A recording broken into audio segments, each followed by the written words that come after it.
السلام علیکم پاکستان اور خاص طور پہ شہری سندھ کے عوام.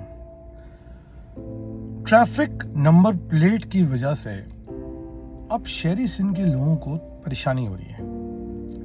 اچھا، یہ پریشانی کوئی اجرک کی وجہ سے نہیں ہے، یہ پریشانی اس بدماشی کی وجہ سے ہے جو جتھے بنا کر پولیس والے لوگوں کو روکتے ہیں اور ان سے چلان کاٹتے ہیں یا ان سے رشوتیں لیتے ہیں. اب یہ لوگ بتاتے ہیں. حیرت ناک بات ہے کہ کراچی کی تمام سیاسی جماعتیں باشمول ایم کیو ایم اس کی قیادت کے اتنے اہم مسئلے پہ خاموش ہیں. این جی اوز خاموش ہیں، سب خاموش ہیں. پتہ نہیں کیا وجہ. چلیں یہ مان لیتے ہیں کہ شاید نمبر پلیٹیں اس لیے ضروری ہوں کہ اس پر ٹریکنگ کی چپ لگانی ہے. کچھ لوگ اپنی مدد آپ کے تحت گھر کے اندر نمبر پلیٹیں بنا کے لگا رہے ہیں اور ڈیٹا بیس جمع کر رہے ہیں.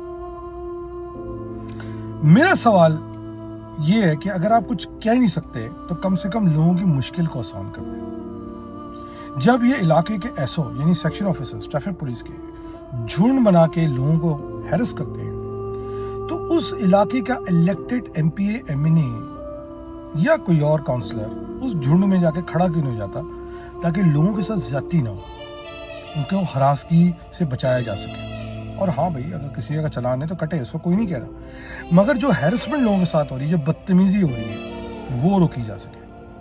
ٹھیک ہے، آپ بات نہیں کر سکتے، مجبوریاں ہوں گی آپ کی، کئی سے انسٹرکشن ہوں گی، نہیں کر سکتے، پر کم سے کم اپنے لیول پہ لوگوں کی تکلیف تو کم کر سکتے ہیں. جہاں پر بھی جھنڈ بنا کے یہ کھڑے ہوں، ادھر کیوں نہیں وہاں کا ایم این اے، ایم پی اے، کونسلر، یونین کا کوئی بھی آدمی یا سیاسی جماعت کے کارکنان صرف وہاں کھڑے ہو جائیں ان پہ نظر رکھنے کے لیے، تاکہ ان پہ پریشر رہے کہ وہ کوئی بدماشی نہ کر سکیں. یہ تو شاید آپ کر سکتے ہیں نا.